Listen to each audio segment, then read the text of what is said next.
What is going on, investors? Back again, another stock analysis. This time we're going to look at Slack Technology, ticker symbol WORK. This company just recently IPO'd not too long ago at about $38 a share. Now, this stock ran down and it had made actually a COVID-19 low right in that $15 to $17 range.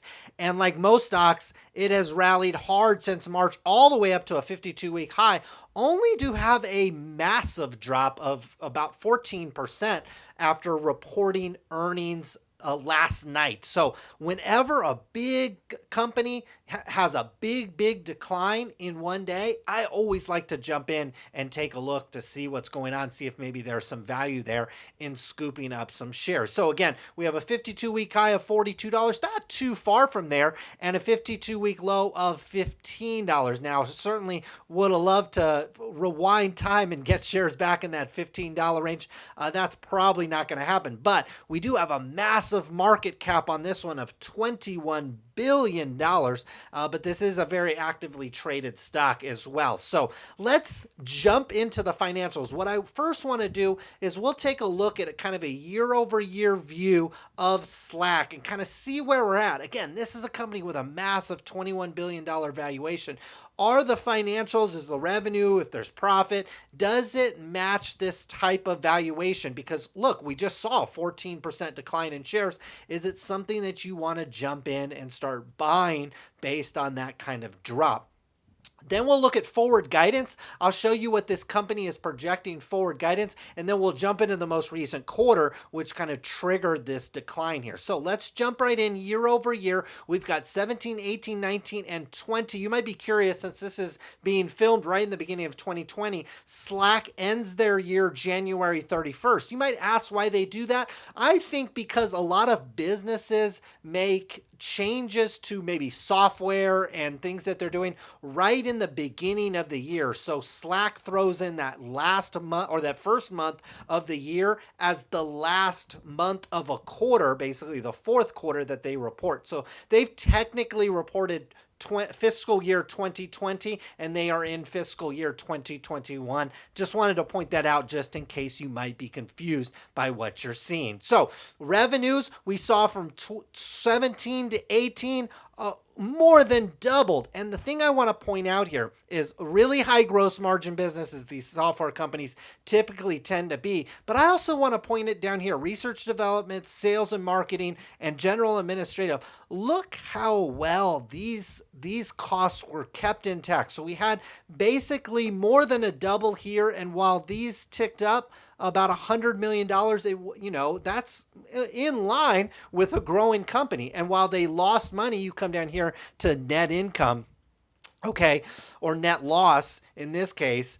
It's still, it's not great. I mean, losing 146 million and 180 million dollars, not the best outcome, but again, it's a growing company and these costs were in check. Now, going from 18 to 19, we saw not quite a double, but very close. And again, we see that these expenses, while they ticked up a little bit and a little bit faster than from 17 to 18, still within line, not quite doubling. Okay, then we went from 19, where we made $400 million, up to 630. Again, solid growth. We're not doubling like we were here or close to doubling. It is tailed off a little bit, but the problem is I saw that these expenses more than doubled. So look at what this research and development went to. Look at what sales and marketing went to in a year where you had one of your your slowest growth in about 3 years. This is all leading to massive decline. So they actually turned things around from 18 to 19. They started to improve profitability. They still lost 140 million, but it's better than 180. But look how much it jumped up to $571 million loss. Now, some of this is some stock-based compensation. Some people would X that out. But look, you got to pay your employees somehow. If you're not going to pay them in shares of Slack, they're not going to work for free. So you're going to have to pay them money. That's why, I kind of agree with the GAAP, generally accepted accounting principles. I follow those because, look, you've got to pay employees, with something, whether it's shares of the company or cash. So I don't mind that they recognize it here. So we're seeing the growth is still great, but look, it is the pace of it is slowing and the expenses are rising. And so I think maybe some of that, I don't think this was well before today's drop of 15%. And maybe this is what investors were thinking about back when this stock was on a pretty nice rapid decline. But we saw with COVID-19, so a lot of people started working from home. And I think that's what most stocks ran up since March, but I think what contributed to this stock making new highs was a lot of people had the feeling, well, look, everybody's working from home. They're going to have to collaborate and work on something like Slack. And while I certainly buy that argument, it obviously the current quarter didn't show that acceleration as much as I think investors want. Now, what I want to do is take a look here, full year guidance. So this is full year guidance. So Slack is projecting between 855 million and 870 million in revenue. So, and that's a growth of 36 to 38%. Again, what I just showed you is they made 630 in 2020. So for 2021, which includes most of 2020, they're doing 855 to 870. So that's going to show you we went from 105 to 220 to 400 to 630, and now we're projecting in that 855 to 870. Again, solid growth. It actually matches kind of almost a dollar figure that we're doing, but it is slowing a little bit, and they're still projecting a loss. I'm sure these operating expenses aren't necessarily going to go down. What we can do is take a look at the most recent quarter. So here's 3 months ended April 30th, just ended here. And we're comparing year over year. Again, we see nice growth on the top line with the revenue. Gross profit obviously is sensational with these software companies since they're running everything on the cloud or in software. But so research and development went from 51 to 91. If you annualize that out, that's a nice $400 million, that again, that's right in line where we were. You'd like to see this research and development start to level out, especially if this growth starts to level out as well. Sales and marketing ticked up from 66 million all the way up to 110.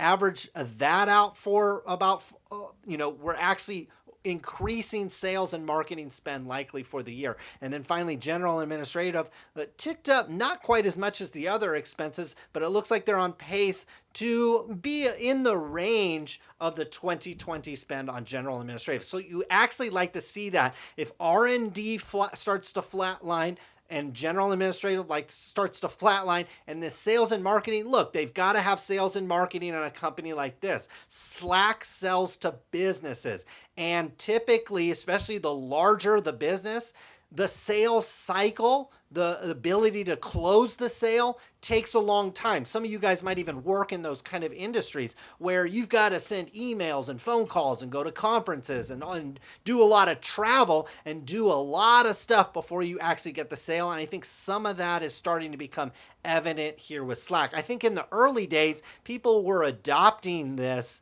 by just maybe word of mouth or, maybe a quick phone call. And now that they're trying to attract more and more companies and even larger ones, it's costing more and more money from a sales and marketing perspective. So, and not to mention, the industry is ripe with competitors from Microsoft to Zoom to a number of different companies out there that are competing in this space. The sales and marketing spend is probably not going to go down anytime soon. Now, we see in the most recent quarter here, we've got a net loss last year at 33, and it ticked up to $75 million. So if you annualize that out, it's coming really close, if not exceeding the full year loss that we saw in 2020. Now, valuation, because that's really the rub. So again, Slack was projecting, we'll give them credit for the high end of their range in terms of the revenue that they're expecting.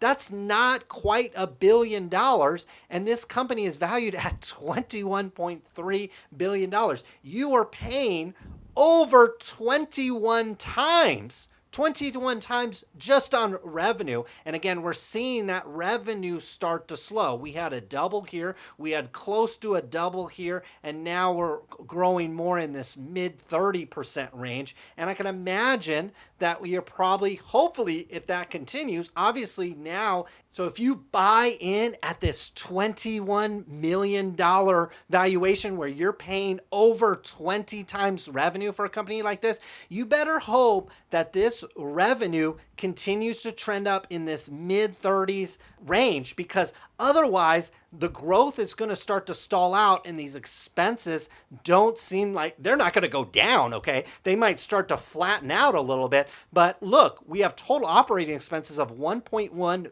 billion here. So in order to just reach profitability, Slack needs to get over $1 billion in sales. And before, you really start to see a reasonable multiple in terms of profit on the market cap, they really need to start growing to maybe $2 to $3 billion in revenue. And so you really need them to continue to grow those sales. So what I would do with Slack, I would absolutely put it on my watch list. What you want to see is, does this sell-off continue? Okay, does this stock pull back? I don't think we're going to see this $15 low. Okay, that would put this at a $10 billion valuation. I think your risk reward at that point is far more reasonable than at a $21 billion valuation. But if this thing pulls back down to these 20s, you call that another, 20-30% haircut off this price, then the valuation, you can start making more sense of it. Because if they are able to reach the top end of this range and then follow through with another solid year next year where they grow at 30%, they get over $1 billion in revenue, they actually turn a profit because they keep these expenses right in this billion, maybe even $1.5 billion range, then yes, maybe the valuation starts to make more sense. But this stock, I wouldn't touch even after this most recent decline, because investors obviously were very much turned off by the most recent quarter. And it doesn't seem like, to me, again, we did $200 million in the quarter, and that is very much in line with an $855 to $870 million full year. So everything being equal, I think Slack is a watch list stock. It is very richly valued even after this sell-off. If we have another broad market sell-off, and we start retesting these lows, which I don't know, I don't have a crystal ball in front of me, but if I were to make a guess, I don't think we're going to retest these lows. At least the majority of stocks are not going to retest these lows. And there still is a lot of momentum, work from home momentum that helps Slack out going forward. And they certainly have a lot of investors as well that are excited about it. So there we go. Watch list stock right here. I'd watch to see how investors handle this going forward. If this stock gets back into the $20 range, maybe it is worth a gamble, but I still think the valuation is still rich even after this rapid sell-off. So there we go. Leave me a comment below if you agree or disagree, or if you have a stock you'd like for me to cover here on the channel. I'd love to get to it as soon as I possibly can. Hit that subscribe button if you like what we're doing here on the channel. I'd love to hear from you. Hit that like button as well. We'll see you again soon.